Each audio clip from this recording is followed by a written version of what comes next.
In 1972, a family could drive from Ohio to the Grand Canyon and never once stop at a restaurant. Everything they ate came out of a cooler in the way back. Number 14 survived 3 days in the July heat without a single kid getting sick. Number 3 was wrapped in wax paper before dawn. And number 1 was fried the night before, packed while it was still warm.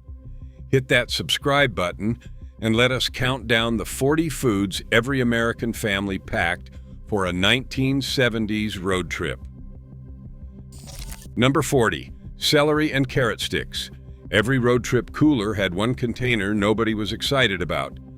Your mom cut celery into 3-inch sticks and peeled carrots into spears the night before, dropped them into a Tupperware with a little cold water to keep them crisp, and snapped the lid until it burped. This was the vegetable insurance. The thing she could point to when your grandmother asked if the kids were eating anything green on the drive. Celery cost about $1.25 a bunch in 1973, and a 5-pound bag of carrots ran under $1, so filling that container cost almost nothing. The genius was in the cold water. It kept the sticks from going rubbery in the July heat, and by hour 4 on the interstate, that crunch was strangely satisfying, even to a kid who swore he hated vegetables. Some mothers packed a little cup of peanut butter or a smear of cream cheese to make them disappear faster. The sticks came out first, before the good stuff, because she knew if she led with Twinkies, the carrots would still be sitting there in Nebraska. It was strategy dressed up as a snack. Nobody wrote it down, but it was in every cooler on every highway that summer, quietly doing its job. Number 39, saltine crackers. Before there were 100 kinds of crackers in every gas station, there were saltines, and every road trip cooler had a sleeve of them wedged somewhere it wouldn't get crushed, which never worked. A box of premium saltines cost about 30 cents in the early 70s, and that single box could quiet a carload of restless kids between exits. Your mom packed them for a dozen reasons. They settled a queasy stomach when the mountain roads got twisty and somebody in the back seat started to look green. They stretched a can of Vienna sausages into something that felt like a meal. They held a slice of American cheese when the bread ran out. And when a kid was hungry, but dinner was still 2 hours down the road, a stack of saltines with the corners bitten off bought her some peace and quiet. The trick every mother knew was to keep the sleeve folded tight and clipped with a clothespin, because a stale saltine was a sad thing and half a box could go soft in the humidity of a closed-up station wagon. Salty, plain, and honest, they asked for nothing and rescued 100 small crises. Nobody's idea of a treat, everybody's idea of insurance. Number 38, sunflower seeds. Somewhere around Kansas, when the corn had been rolling past the windows for 3 straight hours and everyone had run out of things to say, your dad reached into the door pocket and pulled out a bag of sunflower seeds. David and Sons came in that red bag, salted in the shell, and a bag cost about $0.25. This was less a food than an activity. The whole point was that they were slow. You worked one seed at a time, cracking it against your teeth, working the salt off the shell, digging out the tiny seed inside, and spitting the shell into an empty cup. It gave restless hands and restless mouths something to do or to 100 miles at a stretch. Truck drivers swore by them for staying awake. Dads swore by them for the same reason. The salt kept you reaching for the next one, and the slow work of it burned time better than almost anything in the car. By the end of the day, there was a paper cup full of wet shells in the console and a fine crust of salt on everybody's fingers. It was the most boredom you could buy for $0.25, and on a long, flat stretch of highway, boredom you could chew on was worth every penny. Number 37, chewing gum. No station wagon left the driveway without a pack of gum in the glove box because gum solved problems that had nothing to do with hunger. A 5-stick pack of Wrigley's Juicy Fruit or Double Mint cost a nickel, and that nickel bought your parents a lot. It popped little ears on the mountain grades when the pressure changed and a toddler started to wail. It covered the taste of a gas station bathroom. It gave a car-sick kid something to focus on besides the swaying of the road. And it was the reward held just out of reach, the thing you earned by behaving until the next rest stop.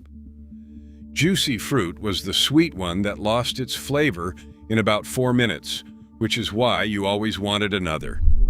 Double Mint was for the grown-ups. Beemans and blackjacks still turned up in the older relatives' purses. The rule in most cars was iron. You did not, under any circumstances, stick your gum under the seat or hand it to your brother, and you absolutely did not swallow it because everyone's cousin knew a kid whose stomach it had supposedly stayed in for 7 years. A pack of gum was cheap magic, and every mother in America knew exactly how far a single stick could be made to go. Number 36, lifesavers. The roll of lifesavers lived in your mom's purse, and it came out at the exact moment a child's patience did not. A roll cost about a dime, and the classic was 5 flavor, that striped roll where you never knew if the next one was cherry, orange, pineapple, lime, or the one nobody wanted. Peppermint came out too, and butter rum for the grandparents. The whole ritual was built into the road trip. The crinkle of the foil, the slow peel of the wrapper, the little argument over who got the pineapple. A single lifesaver could be made to last a shocking distance if you refused to chew it, and refusing to chew it became its own quiet contest in the back seat. Your mom handed them out one at a time, never the whole roll, because she understood supply and demand better than any economist. They were sweet enough to feel like a treat, but small enough that she didn't feel like she was ruining anybody's dinner. And when somebody got carsick anyway, a peppermint one was the first thing she reached for. That little paper-wrapped column of candy, worn soft in the bottom of a pocketbook, was the most reliable peacekeeper on the American highway. Number 35, Tootsie Rolls. The Tootsie Roll was the candy that could survive anything, which is exactly why it ended up in the cooler and the glove box and the bottom of every kid's shorts pocket. A handful of the little midgy ones cost pennies, and the beauty of them was that they didn't melt into a disaster the way chocolate did. Sure, on a 100-degree day, in the back of a closed-up wagon, a Tootsie Roll went soft and stretchy and pulled at your fillings, but it never turned into the brown puddle that a Hershey bar became by noon. That toughness made it the perfect car candy. It was chewy enough to last, sweet enough to satisfy, and cheap enough that your mom could keep a bag going all week without feeling it. The flavor was its own strange thing, not quite chocolate, not quite caramel, a taste that existed nowhere except inside a Tootsie Roll. Kids saved the wrappers, twisted them into little bows, and lined them up on the window ledge. And every so often, somebody dug up a Tootsie Roll Pop from the bottom of the bag, and the whole car went quiet trying to count the licks to the center. It was durable, it was cheap, and it endured the American summer better than the kids did. Number 34, Nilla Wafers. A box of Nilla Wafers rode along on more road trips than anybody bothered to count, because they were the cookie that pleased everybody and offended no one. A box cost around 40 cents, and those pale little vanilla discs were exactly the right size for a small hand. They were the toddler's cookie, plain and unchocolatey and easy on a stomach that might not love the twisting roads. But they were also the secret behind half the desserts your mom made for the trip. She'd layer them in a bowl with sliced bananas and pudding for a banana pudding that traveled in the cooler, though most of it got eaten before the car even left the county line. On their own, They went soft and almost creamy if you let one sit on your tongue, and crisp and buttery if you ate them fast. They didn't crumble into a mess the way some cookies did, which mattered a great deal to a mother trying to keep the upholstery clean across 3 states. Quiet, mild, and endlessly agreeable, Nilla wafers were the cookie you packed when you wanted no complaints and no chocolate handprints on the vinyl seats. Nobody bragged about them, everybody ate them. Number 33, Fig Newtons. Fig Newtons were the cookie your mom felt good about packing because somewhere in the back of her mind, a fig was practically a fruit, and that made a Fig Newton practically health food. A package cost around 45 cents, and they had a couple of real advantages on the road. They were soft, so they didn't shatter into crumbs. They were filling in a way a thin cookie wasn't. And that chewy fig center actually did some of the work of keeping a kid's digestion moving on a trip where everyone was eating bologna and potato chips and not much else. The commercials had that jingle about the big fig and the little fig, and every kid in America could sing it. Some kids loved them, and some kids picked at the soft cakey outside and left the seedy fig middle behind, and there was always one relative who declared them the only cookie worth eating. They held up beautifully in the heat, staying soft and pliable when other cookies went stale, which is why a package could ride around in the door pocket for the whole trip and still be good on the way home. Cheap, sturdy, and just wholesome enough to ease a mother's conscience, the Fig Newton earned its spot in the cooler. Number 32, Ritz crackers. The Ritz cracker was the fancy cracker, the one that showed up when your mom wanted the roadside picnic to feel a little bit like an occasion. A box cost about 40 cents, and those buttery, scallop-edged rounds could carry the whole meal. She'd stack them with slices of cheese and summer sausage into little towers at the rest area picnic table, and suddenly a bag of groceries looked like an actual spread. There was even a slogan about everything tasting better on a Ritz, and honestly, it was true. The cracker's own buttery richness meant it needed almost nothing on top to feel like a treat. Kids ate them plain by the fistful. Grown-ups pressed 2 together with peanut butter in the middle. And when the good sandwiches ran out somewhere in the afternoon, a stack of Ritz with cheese held everybody until dinner. The trouble was that they were fragile, and a box tossed carelessly into the cooler came out the other end as a bag of golden gravel. So the smart mothers wedged the box upright between the soft bags, protecting it like the delicate thing it was. Buttery, cheerful, and just a cut above the plain saltine, the Ritz was the cracker that made a highway lunch feel almost civilized. Number 31, cheese and crackers. By the 70s, there was a small miracle in the cooler that older folks still shook their heads at: cheese that came out of a can. Nabisco's snack mate, the spray cheese in the pressurized can, landed in the 60s, and by the road trip years it was a fixture, right alongside the fat jar of Cheese Whiz. A can cost under $1, and it turned a plain cracker into an event. The whole appeal, for a kid, was the doing of it. You pressed the nozzle, and a soft orange ribbon of cheese came curling out, and you could lay it in a neat zigzag across a Ritz, or, if nobody was watching, straight into your own mouth. It never needed refrigeration to stay spreadable, which made it perfect for a cooler that got opened 40 times a day. Cheese Whiz did the same job with a butter knife, thick and orange and gloriously artificial, smeared onto crackers or celery or a hot dog bun. No real cheese behaved this well in the heat, and no real cheese was this much fun to hand a 7-year-old. Purists called it barely food. Kids called it the best part of the picnic. Both of them were right. First, pattern break. Here is where you understand what the family car really was.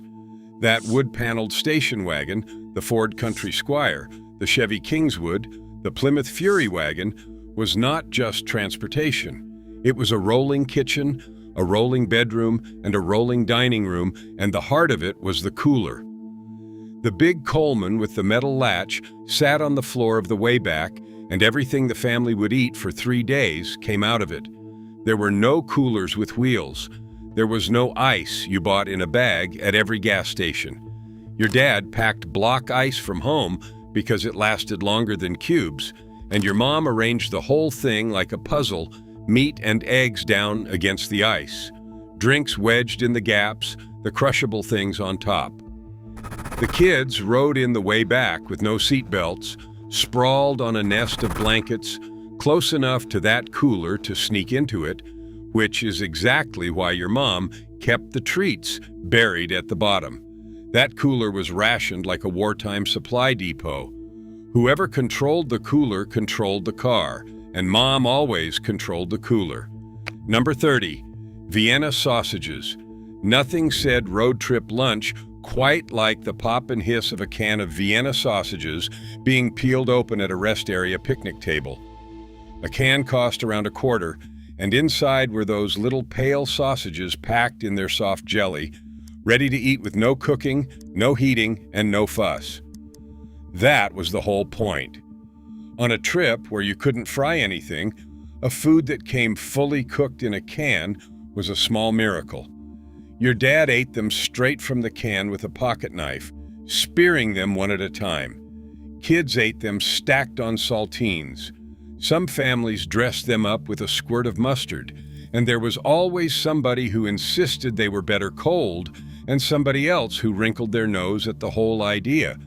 They were salty and mild and slippery, and a couple of cans could feed the whole car for $1. They kept for years in the pantry, which meant Mom could stock up whenever they were cheap and keep a few cans in the wagon at all times, just in case a meal fell through. Humble, cheap, and endlessly practical, the little Vienna sausage was frontier food for the interstate age. Number 29, potted meat. This is the one that makes people shudder now, and made perfect sense then.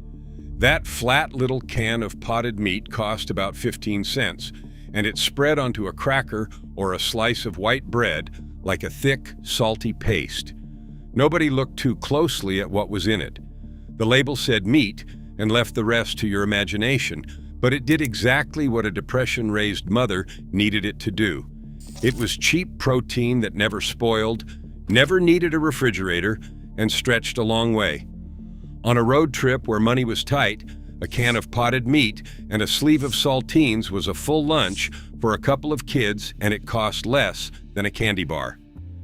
The flavor was strong, seasoned heavy with salt and spice to cover whatever it was made of, and folks who grew up on it will tell you to this day that they loved it.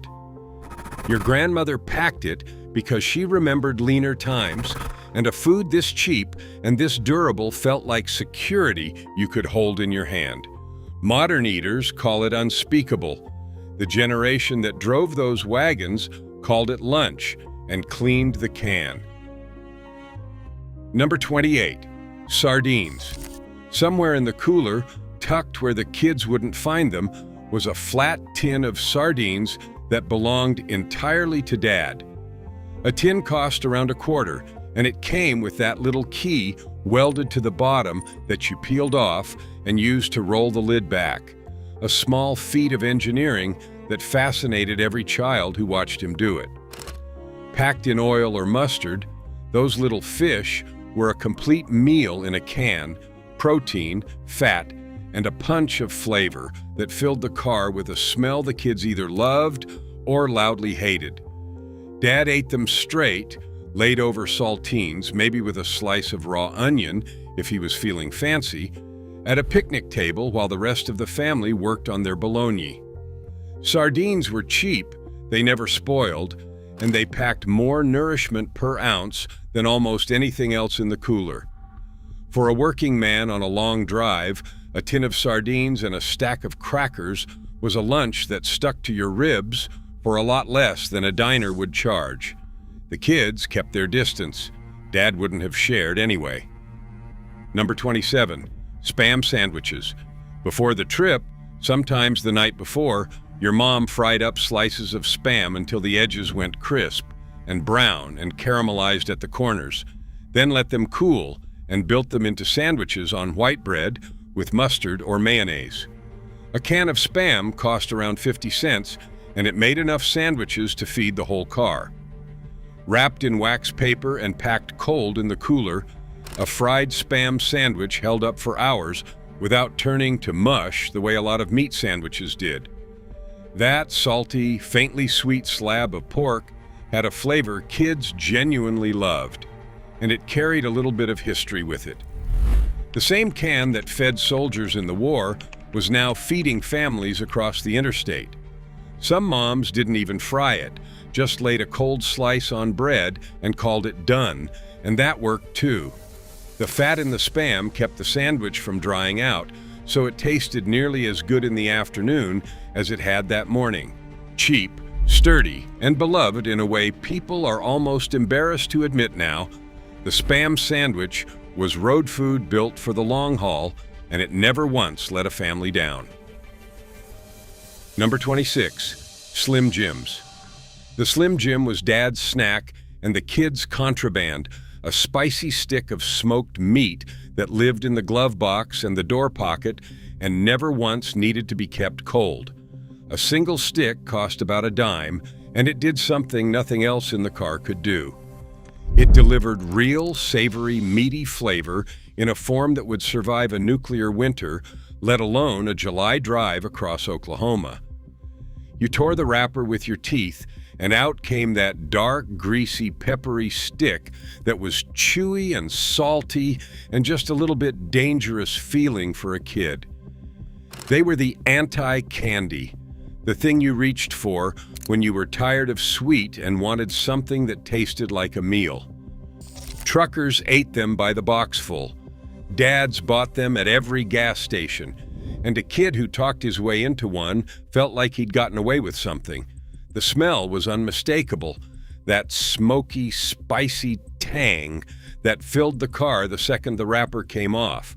They kept forever, they cost next to nothing, and they scratched an itch that no cookie or cracker ever could. On a long road, a Slim Jim was proof that meat could go anywhere. Number 25, beef jerky. Long before it came in fancy bags with artisan flavors, beef jerky was strips of dried, salted, peppered meat that some families still made themselves in a low oven the week before a trip. Store-bought or homemade, it earned its place in the car for one simple reason. It did not spoil, and it did not melt, and it kept a hungry kid busy for a good, long while. A stick or a handful cost pocket change, and the whole appeal was in the work of it. Jerky was tough. You didn't so much eat it as gnaw it, tearing off small pieces and chewing them soft, which meant one strip could occupy a set of jaws for 15 or 20 minutes, a genuine gift on a long, dull stretch of road. It was salty enough to keep you reaching for the canteen, meaty enough to feel like real food, and light enough that Dad could keep a whole bag in the door without a second thought. The technique of drying meat to preserve it was older than the country itself, borrowed from the people who crossed these same plains a century before in covered wagons. On the American highway, jerky was survival food that just happened to taste good. Number 24, Pringles. When Pringles rolled out across the country in the mid-70s, they seemed like something from the future, and they were tailor-made for the car. A can cost around $1, and unlike a bag of chips that arrived at your destination as a bag of crumbs, Pringles came stacked in that tall cardboard tube, every chip identical, every chip whole. For a family that had spent years opening a bag of potato chips to find powder, this was a revelation. The saddle-shaped chips nested together so they didn't break. The can stood upright in the cooler or the door pocket without crushing, and the resealable plastic lid meant you could eat half and save the rest for tomorrow. Kids loved the ritual of it, sliding a perfect stack out of the tube, or fitting one over your teeth like a duckbill to make everybody in the back seat laugh. They were uniform and salty and a little bit uncanny, so consistent they hardly seemed like a potato at all. Some folks grumbled that they didn't taste like a real chip, and maybe they didn't. But on a bumpy road in a crowded wagon, a chip that refused to break was worth more than authenticity. Pringles were engineered for the trip. Number 23, Fritos. The bag of Fritos corn chips was a road trip staple that went all the way back. Those salty little curls of fried corn that had been around since the 30s and showed no sign of slowing down. A bag cost around $0.25, and they had a flavor all their own, deep and toasty, almost like corn on the cob that had been through something wonderful. Kids ate them by the handful, licked the salt off their fingers, and reached back in for more. But the real magic trick, the one that turned Fritos from a snack into legend, was the Frito pie. Some families packed a can of chili, and at a rest stop with a camp stove, they split the bag right down the side, poured the chili straight in, and topped it with cheese. You ate it out of the bag with a plastic spoon, and it tasted like the best thing anybody had ever invented on the side of a highway. Even plain, Fritos held up in the heat and didn't go stale as fast as a potato chip. Salty, sturdy, and endlessly useful, they were the corn chip that could be a snack or a whole meal, depending on what else was in the cooler. Number 22, Lay's potato chips. No cooler was complete without a big bag of potato chips riding on top where nothing could crush it, and more often than not it was Lay's, with that promise nobody could keep about betting you couldn't eat just one. A bag cost around 50 cents, and it was the single most fought-over item in the whole car. Chips were pure treat, greasy and salty and crunchy, and gone far too fast. Your mom rationed them with an iron hand, passing a small pile back over the seat rather than handing over the bag, because she knew that a bag turned loose in the back seat would be empty before the next mile marker. The trouble with chips, of course, was that they were fragile. By the time the bag had been jostled across 2 states, the bottom third was crumbs, and there was always a small ceremony at the end where somebody tipped the bag straight up and poured the salty dust into their mouth. Kids pressed chips flat against the roof of their mouths, ate them in careful stacks, and negotiated fiercely over the last whole ones. They didn't last, they didn't travel well, and they were worth every bit of the trouble. A road trip without a bag of chips wasn't a road trip at all. Number 21, Bugles. Bugles were the chip you wore before you ate. Those little crunchy corn cones came along in the mid-60s and became a road trip favorite for one reason above all others. You could stick one on the end of each finger and wave your witch fingernails at your sister until she screamed. A bag cost around 40 cents, and General Mills had made something that was equal parts snack and toy, which is exactly what you want on hour 6 of a drive when the kids have started fighting over the armrest. The flavor was mild and corny and salty, a lot like Fritos, but in that hollow horn shape that made them twice as fun. They were crunchy and light and didn't melt or spoil, so a bag could ride around in the car for days. Kids sucked them until they went soft, stacked them, and of course capped every finger and pretended to be monsters. Parents liked them because a handful went a long way, and they didn't leave orange dust all over the upholstery.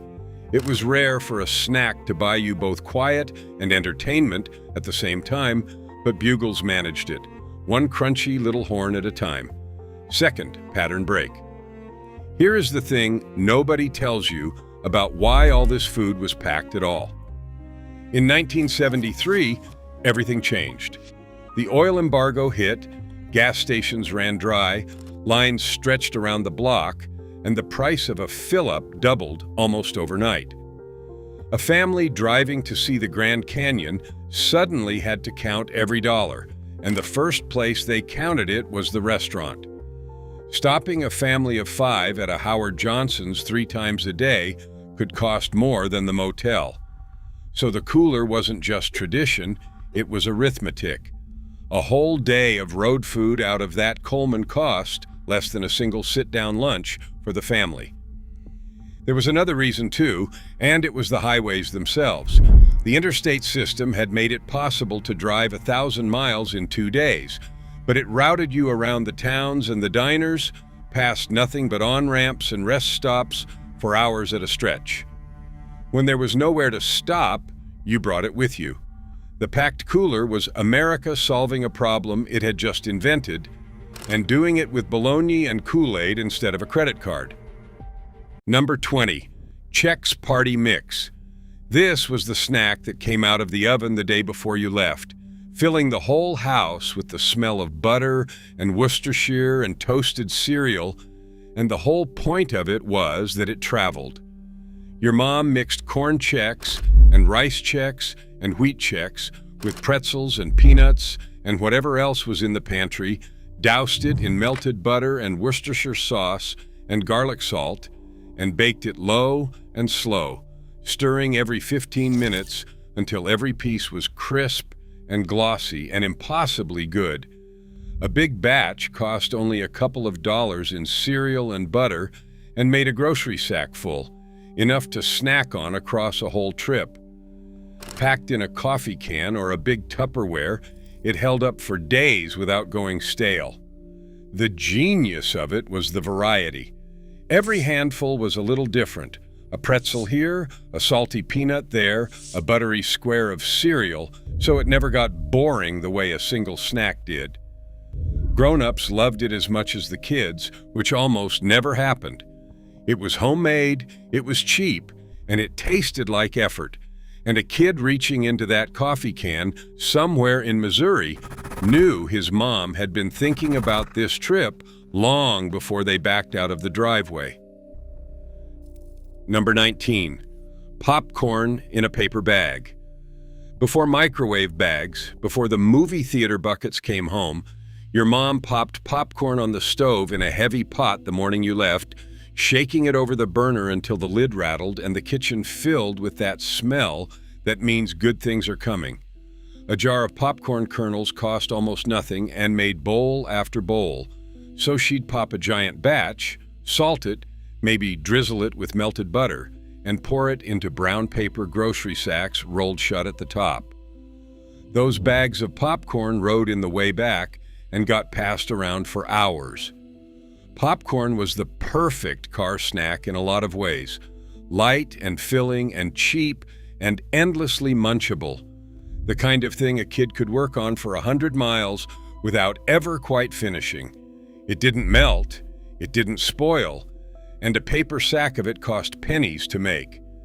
The only downside was the mess, and by the end of the day, the floor of the way back was carpeted in stray kernels and unpopped old maids that would turn up under the seats for months afterward. Homemade, humble, and warm from the stove, a paper bag of popcorn was road food the way it used to be. Number 18, Cracker Jack. The box of Cracker Jack was a road trip treat that had been thrilling American kids since before anybody's grandparents were born. And it did something no other snack could. It came with a prize. A box cost around $0.25, and inside that red, white, and blue box was caramel-coated popcorn and peanuts, sweet and sticky and crunchy. But every kid tore into it for one reason, and that reason was the toy at the bottom. A little plastic whistle, a tiny book of jokes, a temporary tattoo, a paper puzzle. It was almost never anything good, and that never once stopped a kid from digging straight through the popcorn to find it. Cracker Jack solved the eternal road trip problem of the bored child by being a snack and a surprise in the same box. The caramel corn itself was genuinely delicious, sticky enough to keep little hands busy and sweet enough to feel like a real treat, and the peanuts gave it just enough substance to feel like more than pure candy. Kids traded the prizes, argued over who got the best one, and lined the little toys up on the window ledge next to the Tootsie Roll wrappers. Sweet, sticky, and full of surprise, it was the treat that came with a story. Number 17. Moon pies. Down south especially, the moon pie was road food royalty, and paired with an RC Cola, it was practically the state meal of half the country. A moon pie cost around a dime, and it was a glorious thing. 2 round graham cookies with a thick layer of marshmallow in the middle. The whole sandwich dipped in chocolate or banana or vanilla coating. It was big, it was filling, and it was cheap enough to keep a whole car full of kids happy for very little money. The trouble, of course, was the heat. On a hot day in the back of a closed-up wagon, that chocolate coating went soft and tacky and got all over everybody's fingers, which is exactly why your mom kept them down in the cooler where they'd stay firm. Eaten cold, a moon pie was a genuine delight. The marshmallow chewy and the cookie soft and the coating snapping just a little. It had been feeding coal miners and factory workers and road-tripping families since the 19-teens, sold at every gas station and country store across the South. Cheap, filling, and deeply Southern, the moon pie was the treat that tasted like the road to Grandma's house. Number 16. Hostess fruit pies. That cardboard sleeve holding a single glazed fruit pie was a road trip prize, the kind of thing a kid begged for at the gas station counter. A pie cost around $0.25, and it was a whole dessert wrapped up into one handheld package, flaky crust on the outside, sticky fruit filling on the inside, the whole thing coated in a thin sugar glaze that cracked when you bit it. Cherry was the classic staining fingers and mouths bright red, but there was apple and lemon and blueberry too, and everybody had their favorite. The genius of the Hostess pie was that it needed nothing. No plate, no fork, no cutting, just tear open the sleeve and eat it right there in the back seat. It was sturdy enough to survive the glove box and rich enough to satisfy a serious sweet tooth. The filling in the middle was molten sweet and slightly artificial in the best possible way, and the glaze left a sugary residue on everything it touched. Parents kept a couple in reserve for emergencies, a long tantrum, a rainy afternoon, a promise that needed keeping.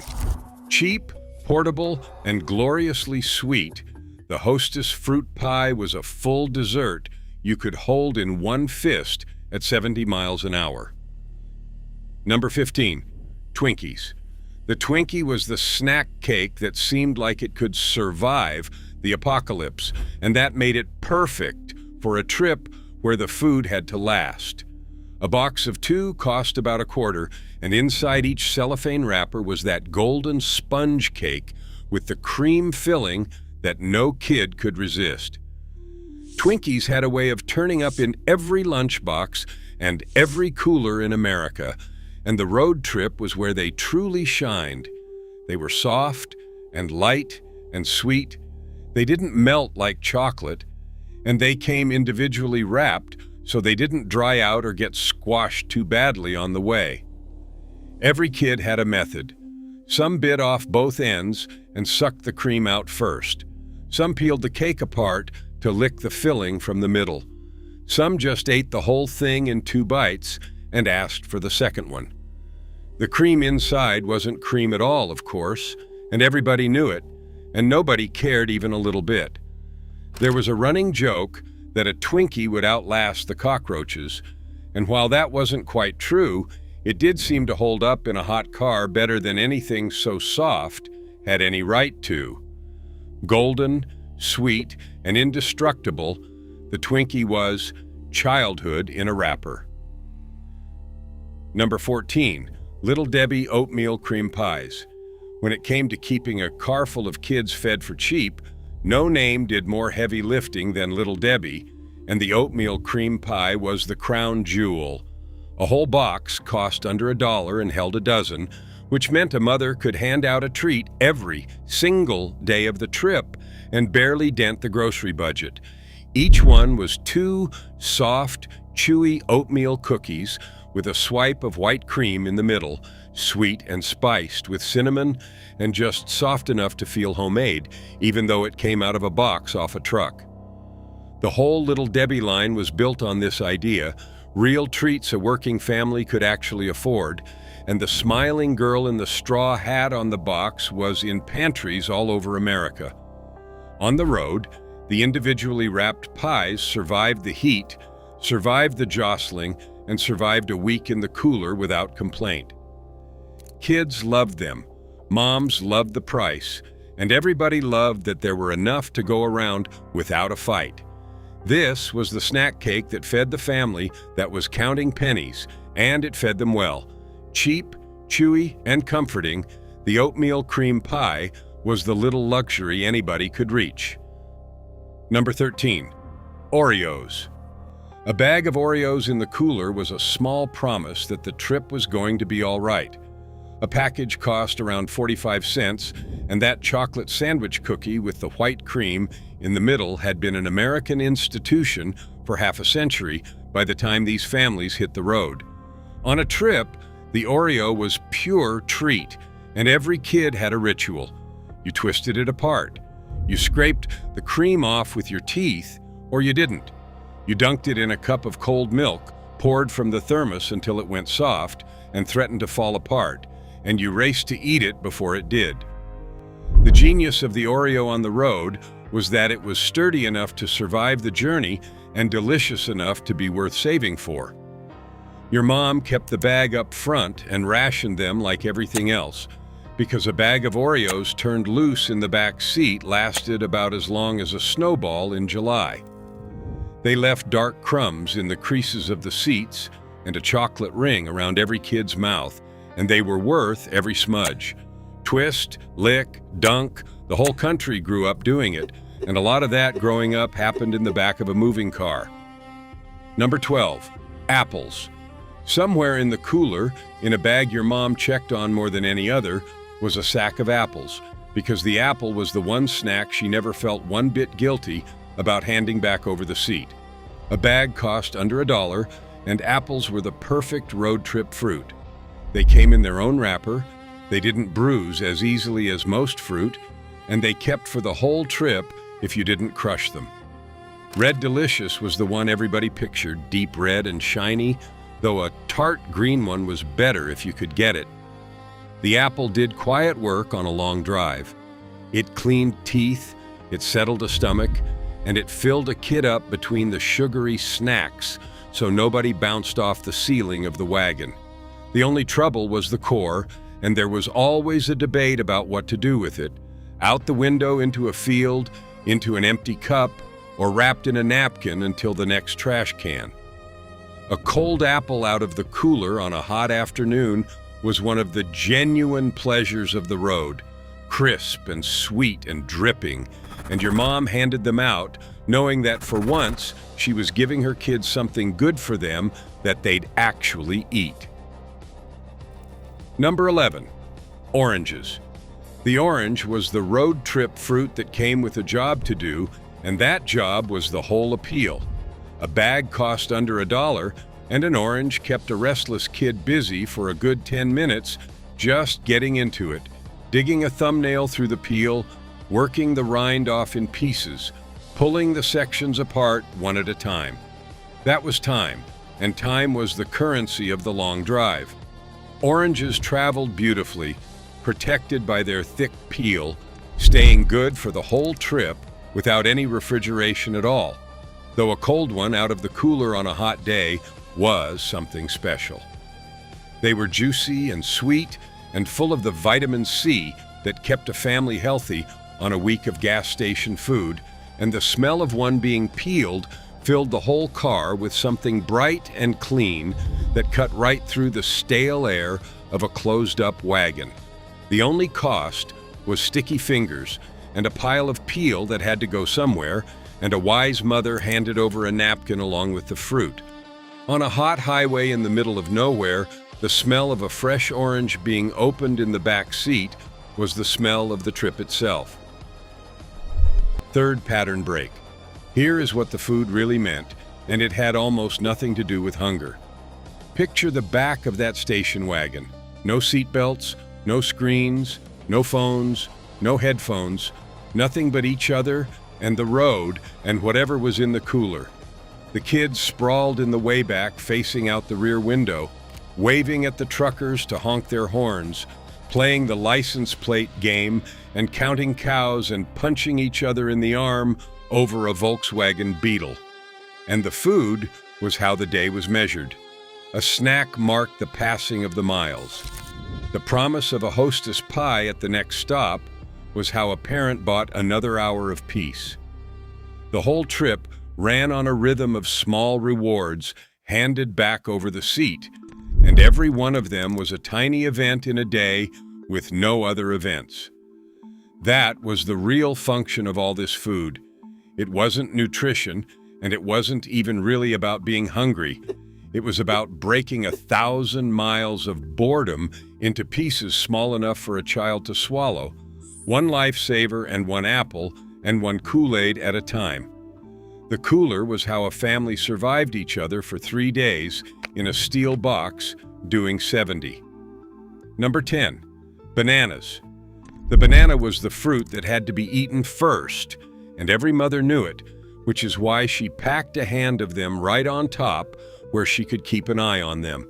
A bunch cost around a dime a pound, making it just about the cheapest fresh fruit in America. And a banana was the ideal food for the youngest kids in the car, soft and sweet and easy to chew, gentle on a stomach that might be turning on the mountain roads, and packaged by nature in a peel that came off in seconds. The catch, of course, was that a banana was fragile.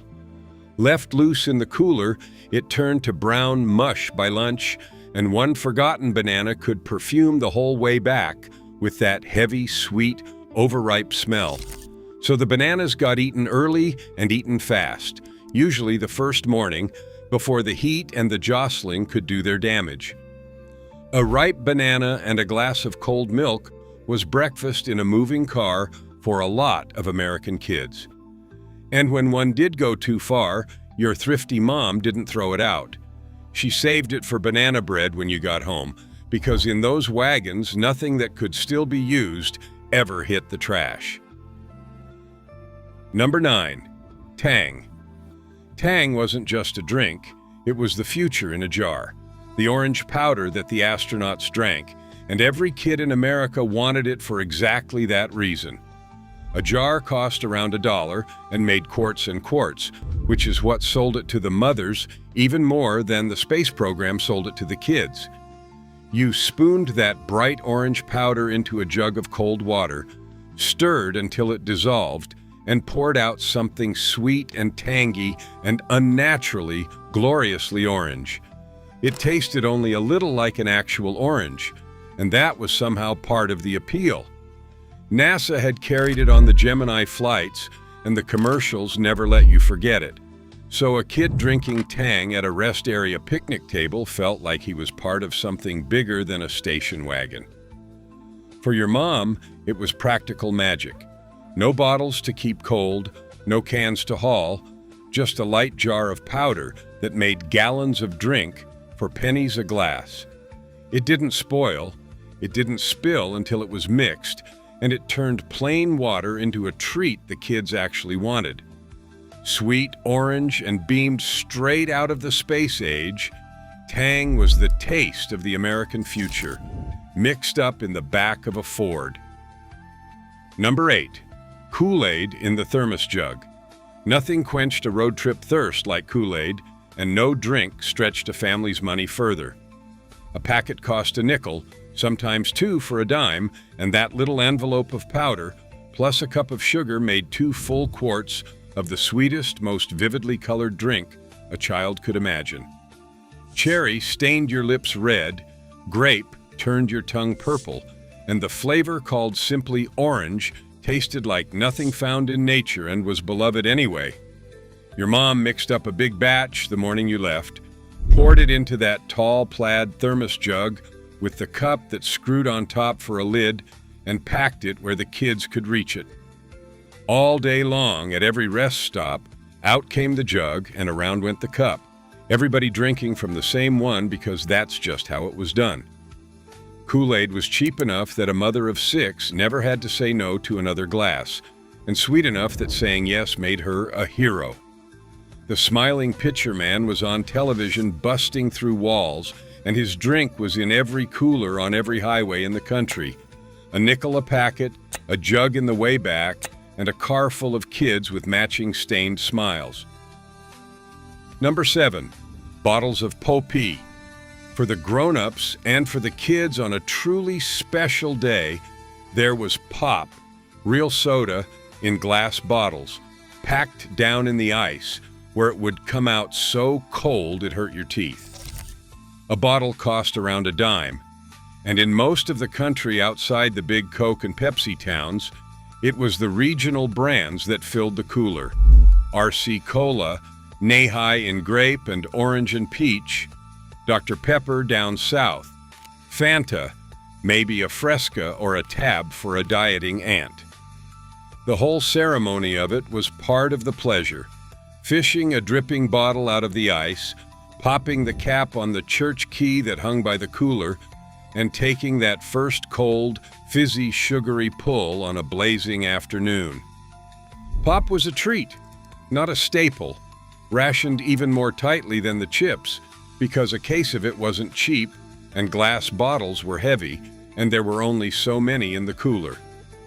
In the South, an ice-cold RC and a moon pie together was as close to heaven as a dime and a dime could get you. Cold, sweet, and fizzing, a bottle of pop out of the melting ice was the reward at the end of a long, hot stretch of road. Number 6, pimento cheese sandwiches. In the South, they called it the caviar of the South, and no picnic cooler crossed the Mason-Dixon line without a stack of pimento cheese sandwiches wrapped in wax paper. Your mom made the spread herself the night before. Grated cheddar cheese folded together with mayonnaise and chopped pimentos and a little black pepper mixed in a bowl until it was creamy and orange and speckled with red. A batch cost almost nothing, a block of cheese and a jar of mayo and a little jar of pimentos, and it made enough to feed the whole family with plenty left over. Spread thick on soft white bread and cut in half, packed cold in the cooler, those sandwiches held up for hours and somehow tasted even better in the afternoon when the flavors had had time to mingle. Pimento cheese was creamy and tangy and rich with a little bite from the pepper, and it was the taste of home for millions of Southern kids, the flavor of every church picnic and family reunion and long drive to the coast. Every family had their own recipe, and every mother swore hers was the best, and every kid believed it. Homemade, cheap, and beloved beyond reason, pimento cheese was the road trip sandwich the South built its summers on. Number 5, potato salad. The big Tupperware bowl of potato salad was the crown of the roadside picnic, the dish that turned a rest stop table into something like a real family supper. Your mom made it the day before, boiling potatoes and eggs, chopping onion and celery and sweet pickle, and folding it all together with mayonnaise and mustard and a shake of paprika on top for looks. A whole bowl cost only a couple of dollars in potatoes and eggs, and it fed the entire family with seconds for anybody who wanted them. This was the dish that took real effort, the one that said your mom had been up the night before making sure this trip started right, and it rode in the very bottom of the cooler, packed hard against the ice, because potato salad was the one thing everyone had been warned about. Left too warm, too long, it could turn on you, and every family had a story about the picnic that ended badly. So it stayed cold, and it came out at lunch alongside the fried chicken, cool and creamy and tangy, scooped onto paper plates that went soft in the heat. Homemade and hearty and just a little bit dangerous, potato salad was the taste of a family that packed a real meal for the road, not just snacks. Fourth pattern break. Here is what the food companies figured out and what they sold your mother without her ever quite noticing. Look back at this list. Half of it started in a home kitchen. The fried chicken, the pimento cheese, the potato salad, the popcorn popped on the stove, the party mix baked the day before. And half of it came off a truck in a wrapper. The Twinkies, the Pringles, the Tang, the Little Debbies. The 70s were the exact moment those two halves traded places. Companies had spent years and fortunes convincing American mothers that a wrapped snack cake was as good as one from the oven, that powdered orange drink was as good as a squeezed orange, that convenience was a gift and not a trade. And it worked, because a mother packing a car full of hungry kids on a tight budget genuinely needed the help. But something quietly went out of the cooler in those years. The homemade things took time and love and a night in the kitchen, and one by one they got replaced by things that took nothing at all. The kids never knew the difference. They just knew the cooler, and they loved whatever came out of it. That's the part the companies were counting on. Number 4, deviled eggs. If there was one dish that made the roadside picnic feel fancy, it was the deviled eggs, riding in their own special carrier, that plastic tray with the little egg-shaped dimples and the snap-on lid that existed for no other purpose on earth. Your mom made them the night before, boiling the eggs, slicing them in half, popping out the yolks and mashing them with mayonnaise and mustard and a little sweet pickle relish, then spooning the filling back in and dusting the tops with paprika. A dozen eggs cost around 60 cents, and deviled eggs turned that into a dish that looked like real cooking. They were creamy and tangy and rich, gone in 2 bites, and there were never, ever enough of them. The catch was the same as the potato salad. Eggs and mayonnaise in the summer heat were a gamble, so the carrier rode deep in the cooler against the ice and came out only at mealtime. There was something about a deviled egg at a picnic table in the middle of a long drive that made the whole trip feel special, like your mom had packed a little bit of Sunday dinner to eat halfway across the country. Cool, rich, and always too few, the deviled egg was the picnic's little luxury. Number 3, peanut butter and jelly sandwiches. No sandwich has fed more American road trips than peanut butter and jelly, and none ever will. It cost almost nothing. A jar of peanut butter and a jar of grape jelly could make sandwiches for a week, pennies apiece, and it was the one meal that every single kid in the car would eat without a word of complaint. Your mom assembled them by the dozen on the kitchen counter before dawn. Peanut butter on one slice, jelly on the other, pressed together and cut in half, then wrapped in wax paper and stacked in the cooler. The genius of the PB&J for the road was that it did not spoil. No meat, no mayonnaise, nothing that could turn in the heat. A peanut butter and jelly sandwich was still perfectly good 8 hours and 400 miles later. The peanut butter kept the jelly from soaking the bread too fast, so it held its shape, and by afternoon the whole thing had melded into something soft and sweet and comforting. Grape was the classic, purple bleeding into the edges of the white bread, though strawberry had its loyalists. Cheap, safe, and universally beloved, the PB&J was the sandwich a mother could pack with total confidence, knowing that no matter what else went wrong on the trip, nobody was going hungry. Number 2, bologna sandwiches. If peanut butter and jelly was the kids' sandwich, bologna was the whole family's, the cheap, reliable, endlessly packable sandwich that fed more American road trips than anyone could ever count. A roll of bologna cost around 50 cents a pound and fed everybody for days. Your mom built them the morning you left, a slice or two of bologna on white bread with a swipe of mustard or mayonnaise, maybe a slice of American cheese if the budget stretched, cut in half and wrapped in wax paper. The bologna sandwich was road food perfected, cheap, filling, sturdy, and a taste every kid in America knew by heart. There was a small science to packing it. The ones with mustard held up better in the heat than the ones with mayonnaise, which is why the mustard sandwiches went deeper in the trip and the mayo ones got eaten first. By early afternoon, the bread had gone a little soft and the whole thing had settled into itself, and somehow that made it better, not worse.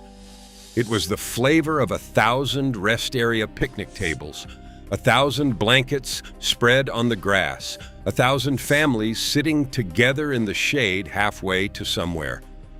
Humble and cheap and completely dependable, the bologna sandwich was the honest workhorse of the American cooler. Number 1, cold fried chicken.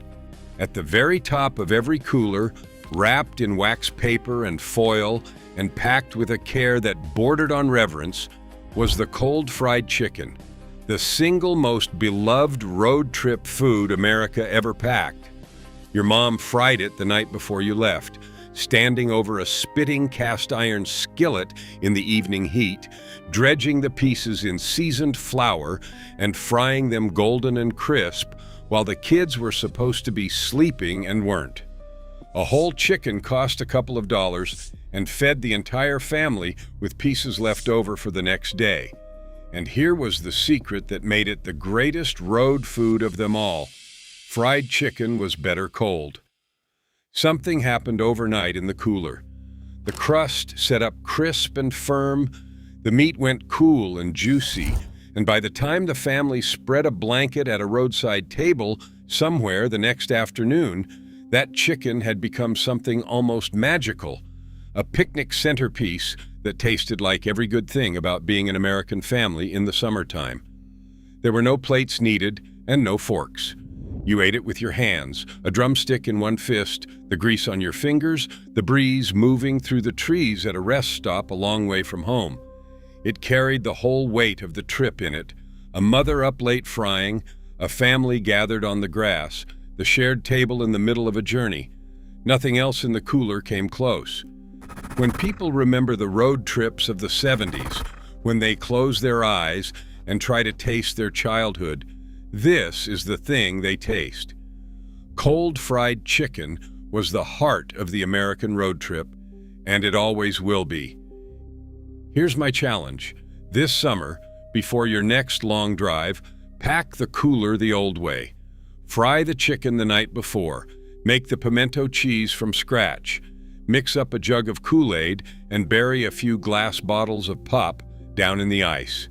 Then pull over at a rest stop, spread a blanket, and eat it with your hands the way your family used to. Tell me in the comments which one takes you straight back, whether the cold fried chicken beats the bologna sandwich, or whether it's the tang, or the deviled eggs, or a smell you'd forgotten until right now. Because these weren't just snacks, they were how a family crossed a country together.